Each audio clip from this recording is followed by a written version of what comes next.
Hello, everybody. Welcome. My name is Brian of Hudson's County, and I'm glad you could join me today. Today, we're going to be doing an actual play of Lineage. And yes, we've done an actual play of Lineage before, but there are going to be some differences which are on the slide that I will explain in just a moment. First, though, let me give you a little bit of a background of exactly what Lineage is for those of you who are unfamiliar and or haven't watched our previous series. Lineage is, quite simply, a genealogy game. You are basically you are essentially playing a chronicler, a historical chronicler, who's writing at the end of this dynasty or maybe further along down in history, and you are writing about how this dynasty has been remembered. So some of the events you're going to be writing about didn't actually happen or might have happened a bit differently than the way you're writing about them. So that's another thing you might want to think about while playing this game. Again, you are playing a historical chronicler who's following this dynasty, this family throughout history, right? However, you're mainly following the main line because, of course, you are making a chronicle of the actual familial line of the monarch. You are rolling dice to determine some elements of personality to your character, events that happened to each of the monarch characters, how the person, who the person was married to, so their spouse, the consort, right? How many heirs that they had, potentially deciding on certain elements about the heirs, and then the monarch has a death event, and you move on to the next one. So you were following the chain of monarchs throughout the line of this kingdom, right? Which the specifics of the kingdom are not initially decided. That's something you can kind of set up your own starting settings. A lot of the events that you would encounter on event tables within Lineage are mainly geared towards a sort of like medieval setting. You typically either a sort of a historical simulation of more of a European expectation to a lot of these events. Although you could certainly modify some of the events to fit potentially other cultural regions a bit better. Also, this, again, because this is sort of a low fantasy medieval, so you could potentially modify some of the events to be more fantastical. Or there are Wash Your Hands Games, which are the creators of this tool or world building tool or game, whichever way you want to approach it, also have different versions of Lineage that actually are geared towards different settings. So, for example, they have a sort of Buck Rogers style sci-fi version, and also they have a version that's designed, I believe, for Morkborg. I might be wrong. Yes, I think it's Lord with an umlaut, so it would be for Morkborg. Again, as I might have mentioned earlier, there is a new version, right? And we'll talk about it looking at the slide here. Lineage, this time, known as the Epoch edition, it has a couple of new things. One, obviously, it has the amazing cover that you can see by Gorgon Gliovic. Sorry, if I butchered your name. I'll put a link in the doobly-doo down below that our creator, again, Wash Your Hands Games, has provided. Some other things that have also changed from the original version is there is a new mechanic that kind of decides exactly how many events each monarch will have, along with some small modifications that define whether you say your monarch is the old or the new. That actually modifies the dice roll that you have. And the other one that is new is there's now multiple ages. And again, some of you might be thinking, didn't we have multiple ages last time? Yes, you are correct. But last time, I was using the Lineage game, which in standard form only has a couple of dice rolls, right? But the new version has 3 separate sets of tables instead of the fan edition sort of modification thing that I had been using. that used cards. So this is only going to be dice rolling this time. There are 3 ages: Rise, Golden Age, and Fall. So it's a little bit different from like Normal Age, Golden Age, Dark Age, like the card system used. And there's whenever you're rolling, sometimes you'll occasionally find a special event, and that's when you actually move from Rise to Golden Age to Fall. And then sometimes you might bump back to Rise, or you might flop back and forth depending upon what exactly the event is. So this time, as we kind of start our game, again, the sort of starting premise that you go with really doesn't matter. When it comes to a game of Lineage, you can start with, you're a king of, maybe you're a new king of a giant empire that you're just starting a new dynasty, or maybe you're starting from a small kingdom or from a city state. Last time we had like a little sort of Greek inspired city state, and we were kind of creating a sort of hegemony that ended up falling apart, of course, at the end. In this version, I'm thinking of starting with like a small kingdom that's a part of like a cultural confederation that is going to be largely inspired by the Anglo-Saxon heptarchy, which meant the 7 kingdoms. The 7 kingdoms are typically recognized as being Northumbria, Mercia, East Anglia, East Saxony or Essex, West Saxony or Wessex, right? And then Kent and Sussex or South Saxony. In part of that, I'm also going to be utilizing Anglo-Saxon names. I'm not necessarily going to be using the exact spelling of a lot of the original Anglo-Saxon names, partly because, of course, a lot of them have things like thorns and F letters and E's combined. I don't remember what they're called, but the one with the E and the A, they combined together. That's obviously difficult to type. I'm not necessarily going to be doing that all the time. But I'm going to be alluding to those styles of names. One thing, however, I do want to keep in mind is that this is not a historical play. I'm not actually playing out a fictional monarchy of a real kingdom. And I am going to have like, I already have a list of names. If you pause the video, you might have seen, if you could read that small. Yes, I have Anglo-Saxon names, but I also have names from several other cultures that are going to basically act as like our neighbors. Not necessarily in the Anglo-Saxon sort of cultural range that I'm thinking, like the actual like cultural confederation, but like outside of that. So yes, once we get a bit further on, I'll probably create maybe a map or something to kind of help visualize as we kind of are going through our dynasty as we go. So we are going to go ahead and get started. So this is the very beginnings of our dynasty. If you remember from last time, if you watched, we have a family tree, right? Our first monarch, of course, is at the top. Over here in the corner are going to be the 4 different categories of points that we're going to be potentially accumulating over the course of our monarchy. And these are not positive points. These are negative points. These points are basically indicating that our monarch, the reputation of our dynasty is becoming associated with some negative traits like weakness, dishonor, and the U stands for unstable. I will obviously stick our name over here. I was going to use a typical Anglo-Saxon sort of family naming where I was just going to take the name of the first person and modify it slightly, like adding an ing on the end, and then there you go, you have your family name. So let's go ahead and get started. So for our first name, I actually created a list of 20 names. So I'm just going to go ahead and roll a d20, which you normally don't do, just to pick the very first names, random. Just so everyone is aware, I'm going to go ahead and set this now. I have a list of 20 names. It's roughly divided between names that are typically associated with masculine or feminine names. However, I'm going to be ignoring gender.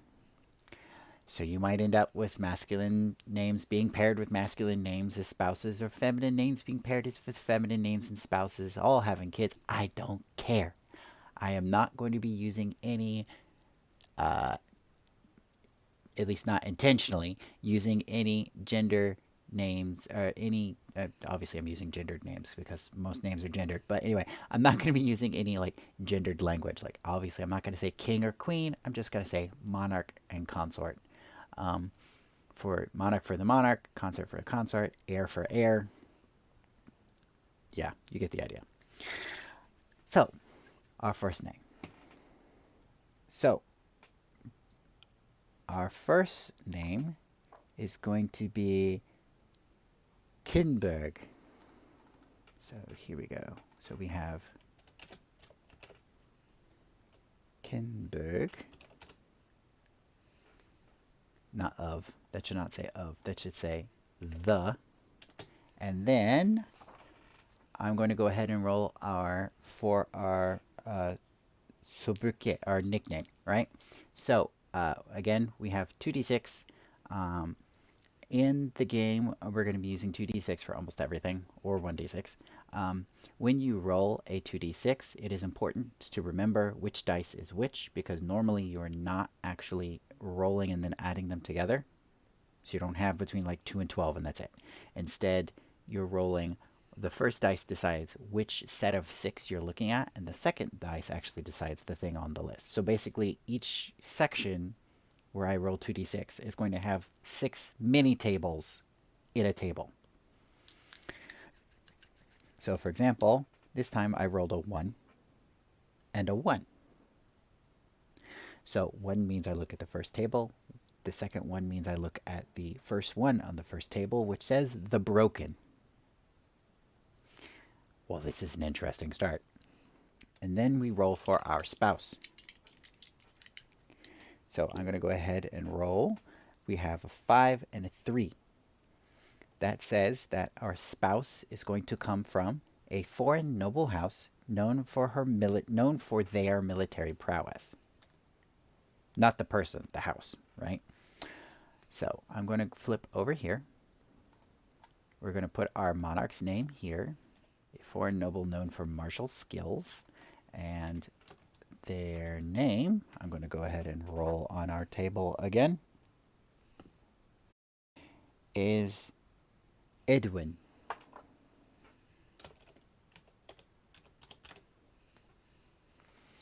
Alrighty. So that decides that. Now, next, of course, we need to worry about our bloodline. And for that, what we're going to do is we're going to roll for our heirs. We roll 2d6. And that's how many, like, of course, just to preface,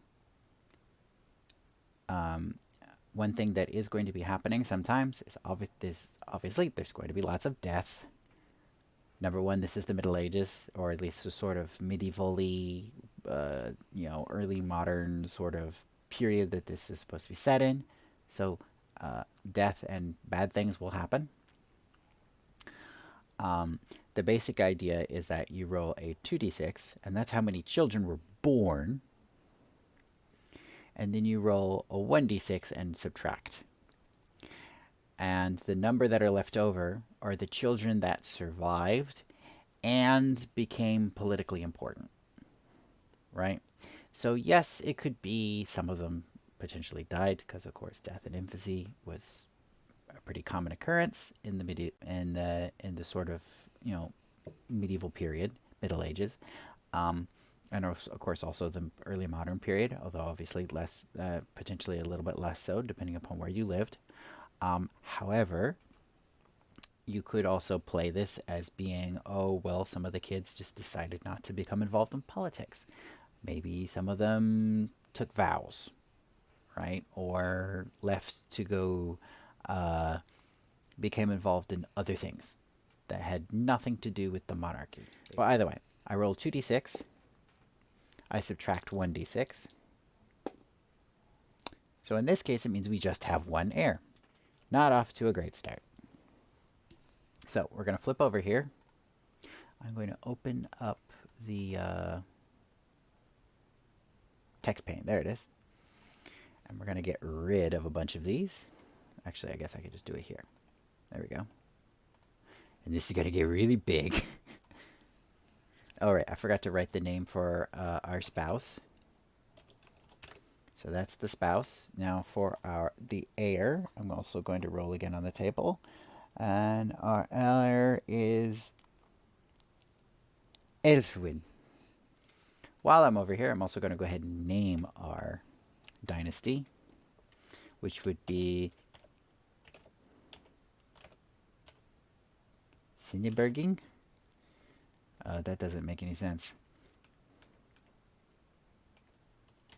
Let's just name them the Sinning Dynasty. Now we're going to roll for the historic events of our character. They do not have the nickname of the old or the young, so we don't need to worry about that. Instead, we literally just roll a 1d6, and that determines how many events happen, which I rolled a 4. So we're going to roll 4 times on the event table under the rise section, because of course we start at the rise. Our first event is a 3 and a 6, which says, radical steps are taken to ensure loyalty to the crown, kindness or cruelty, which is likely to garner the best results. How that goes, I'm going to keep rolling more events, and we'll see exactly what I think, whether our monarch would go for kindness or cruelty. Our second roll is a 4 and a 6. 4 and 6 says, a neighboring kingdom encroaches on our borders, claiming our lands as being theirs by ancient right. Our nobles call for a strong military response. Can we risk a war? Neighbors demanding land by ancient right. Do we declare a war?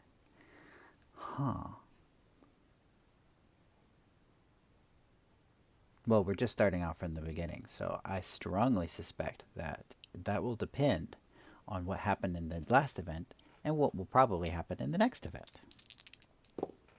which this time we have a 6 and a 2.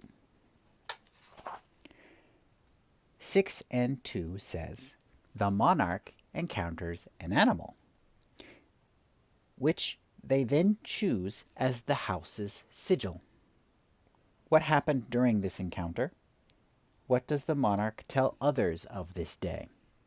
All right, now we are going to roll the final event for our character, which this time we rolled a 1 and a 2. Moving to 1 and 2, it says valuable new resources are discovered. Steps are taken to exploit them.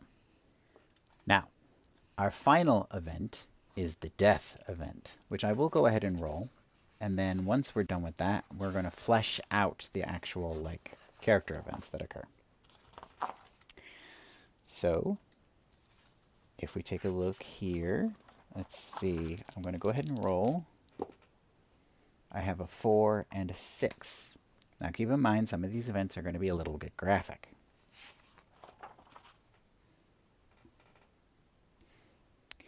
So, for example, 4 and 6 says that we were crushed, which may explain why we are known as the Broken, I guess. So now let's kind of decide exactly how all of these probably played out. We first came to the throne, right? Rather, Kinberg. Kinberg first came to the throne.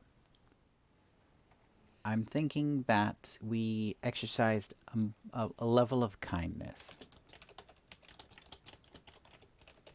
towards the people who opposed our rise. And that's what gave us the stability to defend ourselves, right? For the defense of the lands that were being claimed. Now, an animal. We need an animal to act as a sigil. Here we go. So, I'm going to tie the last two events and the death event kind of together Not like as in they all happened at the same time, but they're all going to be linked together. So the new resources that were found were some sort of mineral, which requires mines, right? Once those mines had been set up, in the process of setting up those mines, or, oh, no, no, no, no, no, this is what's going to happen. So the king is at war, or the monarch was at war, right? Kimberg was at war. We need a burrowing animal. What is a good burrowing animal? How about a badger?